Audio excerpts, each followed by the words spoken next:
Today I wanted to catch up on some previous discussions and supposed serious events which have happened in the past before the death of Noah Presgrove and the party, to do with certain individuals, family of family, who have also been grouped in or talked about within the Noah Presgrove case. And it's to do with a particular individual known as Chad Covington, a member on the Noah Presgrove Army page, or at least definitely the Justice for Noah Presgrove, which is run by some of the family members of Noah Presgrove's family. What Chad has had to say at some point in the past was a negative, serious encounter with Bub Wilcoxen. I'm going to be reading that today. Some of you may already have seen it yourself, but others haven't. I'm just going to take a look at it, what supposedly happened in the past, and how does it link to Noah Presgrove's situation at the time of the party. Welcome to those that are currently here watching the live premiere. Be sure to interact with the live chat on the right hand side of the screen, share your thoughts, and anyone else in general, leave your comments down below under this video and I'll try and respond to them shortly. You'll also find a pinned comment as well. If you do want to support this channel, there are additional links to do so. And if you want to catch up on recent coverage, the latest videos by me, if you've not been notified or you missed out, where the eye symbol is, top right corner of the screen, click there and you'll be able to find those videos. With that being said, without further ado, let's begin reading. Here we are. I'll just zoom in so it makes it a bit easier for you, the viewer, to see what's on screen. This appears to be in the comment section of a post on Justice for Noah Presgrove. Okay. Chad Covington. He says, my son, Tyreek, took out BS granddaughter. I'm assuming that BS is not the initials for Brile and Sweat, but BS means Bub, like Bub's granddaughter, Bub Wilcoxen's granddaughter, when we first moved here from Nakona 6 years ago. He took her home very respectfully at 10 o'clock on Valentine's Day after my wife made them a spaghetti dinner with candles. Me and my wife went to bed only to be awakened by my son calling me to tell me Bub Wilcoxen had parked his truck in front of the gate and had a gun stuck to his head and he couldn't get out. I awoke and immediately drove across town to his house and found Bub with a gun to my 17-year-old son's head through the window with a green laser scope. I had no gun myself, so I told my wife if he shoots me to run him over with the car and went to confront him before he shot my son. Bub was obviously drunk and screaming how he wasn't racist, seeing as my son is black and Hispanic. I told him I didn't give a damn what he was but to move his truck, and I was taking my son home. He put his gun down and moved the truck. We left. I called the police to tell them he had kept my minor son at gunpoint and threatened to blow his brains out. And then we move on to the next page if it will allow me. There we go. Held him against his will, which is kidnapping with a deadly weapon of a minor. They waited till the next day and came out and told him to not do it again. Don't do it again. Yeah, that's really going to help, isn't it? No ticket, no jail, no nothing. Not even an beep apology. Nothing. Like me or my family don't even matter. Maybe if they had took this serious before then, N would still be here, or maybe not. What does N mean? But I know my son has PTSD and feels like no one gave two sheets about him as far as law enforcement goes. Good old boy law out here. Look up the boy still missing on the side of the river in Montague County. Okay. Missing boy. I'm not sure who's that in reference to. In recent times, on the discussions on YouTube, people saying a boy or a part of the Howard family or something, 10-year-old missing as well. Who knows what's going on.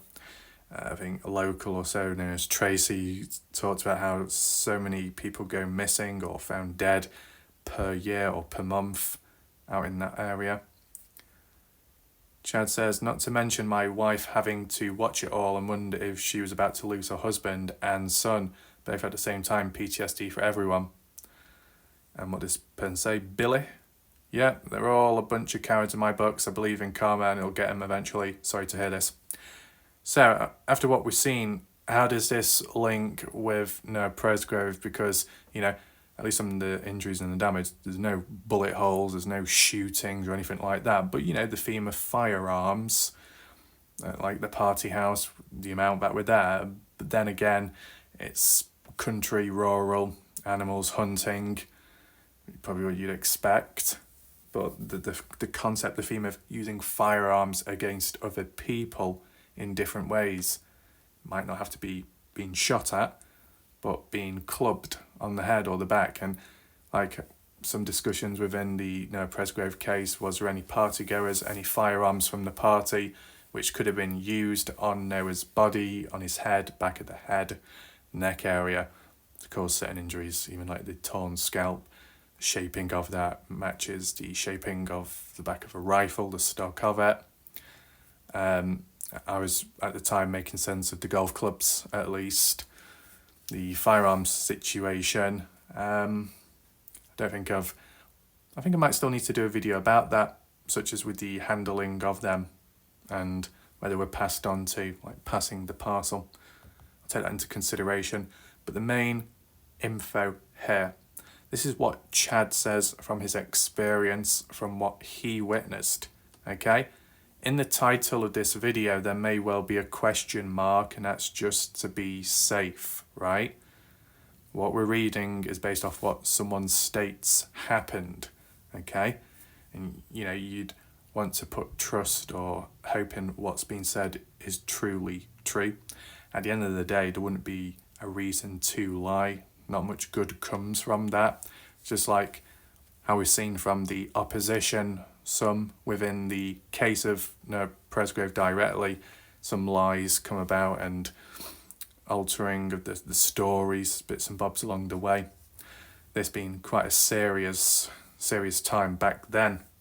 Now, is there anything you could understand from this aspect?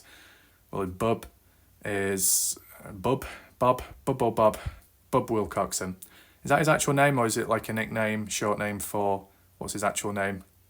I think I saw it somewhere, just forgotten. But it's probably easier just calling him Bub, more memorable. But saying here that he was drunk, well, that's not exactly a good pattern and theme, considering when you link it to the party house of people being drunk, behaviour can change, right? People, when they're drunk, can get aggressive at times. Not everybody, but some do. And with this individual isolated event in the past, Bub getting drunk, getting angry, not seeing things eye to eye, acting out, very impetuous, many different things you can see from this. You could say that Bub, very protective of his granddaughter. Yeah, very protective of his granddaughter. So, we're taking this in mind. I don't know if you want to head over to the maps right now. Maybe I'll just show my face for the time being, and I'll just make sense of this, how it could link, and would there be an equivalent with Noah? So certain people can get very protective and maybe territorial over others who they're connected with, family, sons, more so daughters most of the time. And some stranger comes on in, the boyfriend and the other family members are a little bit tense. Not that it should always result in pulling a bloody gun out and putting it against someone's head. That's a step too far. It's not necessary whatsoever. But, there wasn't really a deep enough backstory or context behind what Bub did, but maybe there doesn't need to be, because drunk or not, Bub, depending on his personality and behaviour, if that's what he's known to do, or he's done other things as well, might not have to look that far. I mean, you look at James Brennan, the Dylan Brown's case, different trouble he's got involved in with time and reoffended as well. Sometimes drunk, maybe that's one of the connections with then something bad happening, or just being in a mood, having a short fuse, snapping at times. Does Bub snap? Put aside alcohol, does he ever snap? Okay. The interesting thing was how it was worded, that there was no real punishment, little slap on the wrist or so, and Bub got away with it, supposedly, based off that story, what's been said. So if something like that can happen, very serious, could have resulted in a possible death, murder, but got away with it. With the Presgrave case, is that going to be blind eye, left aside? Who knows? But when it comes to Presgrave, girl trouble, situation with being with someone, well, at the end of the day, Noah with a 16-year-old at the time, but that 16-year-old not being at the party, and supposedly that 16-year-old not having any connections with Bub at all. Now, in recent times, some people were suggesting that, okay, with the story of Bub in the past, with how he might have got a bit too overprotective and very irrational and aggressive and confrontational with Chad Covington's son back in the past, armed with a gun to the head. Could that have happened to Noah at any point at the party if Noah Presgrave is seeing a girl and some of the family members of that girl don't like that and then go after Noah?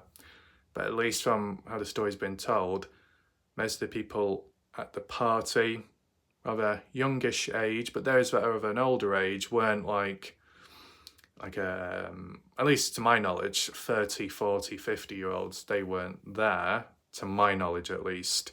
But more so the parents weren't there at the time of the party. Some of them turning up much later, which is post-news, the death of Noah. But before that, Sunday night, Monday, for example, when most people were present, Noah, okay, interacting with other girls around him, but as for the age factor, not being too much of an issue, the 16-year-old, the family members of the 16-year-old were very protective and thinking, oh, how could Noah see our daughter? Noah's 19. How dare he do that to a minor? Some people might get a bit protective and might think it's wrong and may push Noah away or question him and go after him. But why at that party at that time when there aren't other parents around, and these parents of that 16-year-old probably aren't connected to Bub Wilcoxen, so there's not really a link there with Bub getting involved and taking it out on Noah. Okay, there's been references to Bub being present at the scene of Noah's body at some point. Whether that be a form of what people are hinting is just a foul play or not, but if we're talking directly in terms of the death of Noah, do people think that Bub is responsible directly or partially? Does anyone think that? Me personally, I would say no, only because of the footage that I've seen, how the stories have been told, and the age ranges of people. No mention of Bub being present at the party at the time, or I've not seen any evidence to suggest that. And based off the timing of it all happening, roughly at the time of when Noah could have died or been killed, more likely to have been around people more his age possibly, rather than much older. So I just thought I would give my thoughts there. It's only very brief, but I can understand some people's reasoning that when you look into people tied up within the case, or those that put themselves into the case, involved themselves, put their foot in it, I think you look at them, the behaviour, their attitudes, and then you might look back further to the past. And yes, the past is in the past, but if some of these people have done bad things back then, could they be re-offending right now? Some people have applied it to, was it Avery or Carter when it comes to driving or speeding in the past? Could have got in trouble, managed to get away with it, or a slap on the wrist, invincible. With that invincibility, could they have tried something again in the future? Could that have applied with the situation of Noah Presgrave, how we ended up? Yeah, I get that. With the Dylan Rounds case, it was obviously very necessary to look back at the past and people's behaviour and any criminal records and trouble, just like how I did with the community in the Dylan Rounds case. It was like spot the purest individual. It just wasn't really possible because almost all of the troublesome people, most of them had a criminal record, some kind of mugshot online. I was the only one about who doesn't have a mugshot. Okay, I don't know if that's an achievement or something. I just call it just being normal or average and basic, but I guess it differs from country to country maybe. But like when I think of some from back then who are here now but elsewhere attacking me, and I'm thinking, you're in no position to be attacking me. You got a mugshot, okay, from the past. Something to do with drug usage as well. It's clearly visible. No position to be talking. It's hilarious. And we're going a bit off subject, but when I see some of these people here and there, the little sob story, the little purity change of, I really care, yeah. Oh, you care now about cases. You care now about awareness or helping, but you didn't care back then with the Dylan Brown's case based off the trouble that you did, based off who you supported, based off the cults you were around. Pathetic, embarrassing. You have a lot of learning to do. And it's clear that humans have failed to do that at times. But I'll tell you something. Can you smell that? I can. You know what that's the smell of? Cancer-free. Upgrading with time. Back then, disease-ridden humans. Now, not as bad. More pure. More under control than ever before. Because the simple fact is, most of the people from the Noah Presgrove case community who come here have it under control to begin with, which is obviously a positive to see. So in addition, because I didn't mention it earlier, shout out to Cleo last night for their support on this channel. Okay, but it's just funny when I look back or I reflect on certain humans. Okay, you can look back at people within a case to see what they've done in the past. Could it link on to what's happened now? Or just looking at the past to see, are they capable of doing something to, such as Noah Presgrove?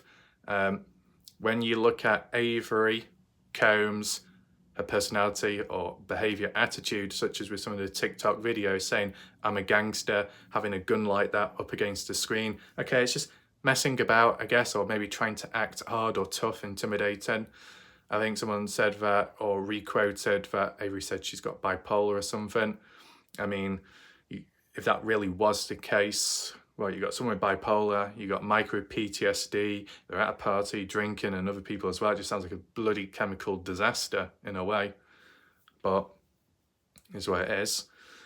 But when looking at Avery, maybe with the TikTok videos, opinions may change and you think this person, what, could be a bit unstable or they know what they're doing. I was talking about effing with exes or something. I don't know if that means physically, you know, fiddling about with them or just getting back and hanging around them. What's that to do with the Noah Presgrove case though? Well, I guess you could argue with Avery and Noah supposed at some point being together before the party. How long for? Don't know. Any photos, any videos of proof of it happening? No.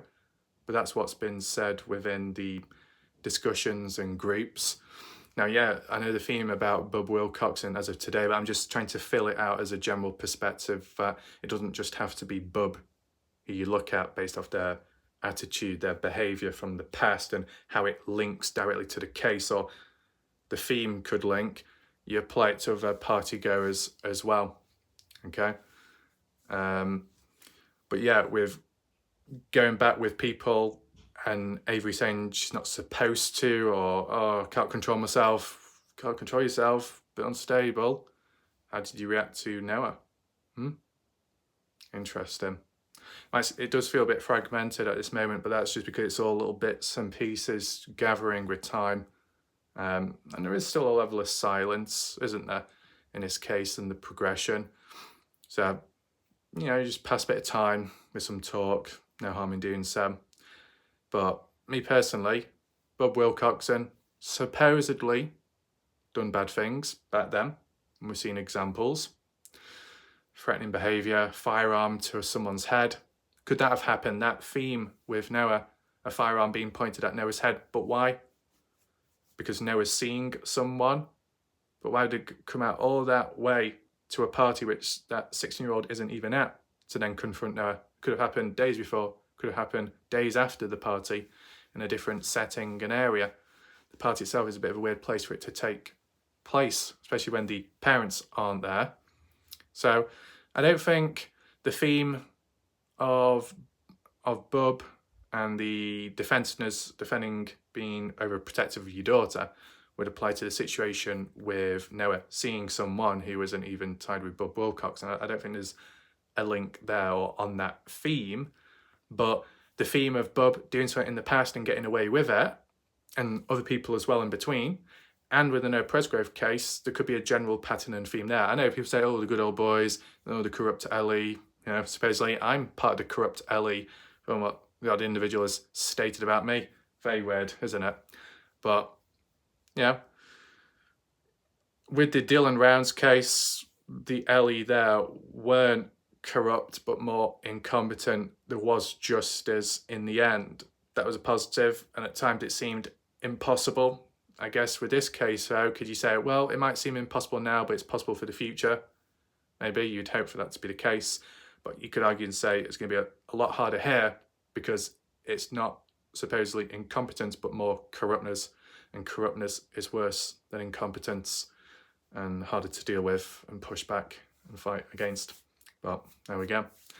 So, is there any other themes to talk about?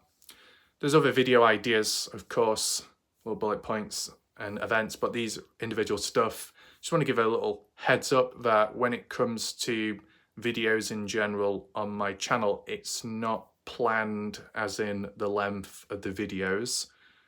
The video length will be whatever it needs to be, naturally, right? So you can let me know your thoughts down below behind what you saw about Bub, the past. How relevant is it to the Noah Presgrove case then?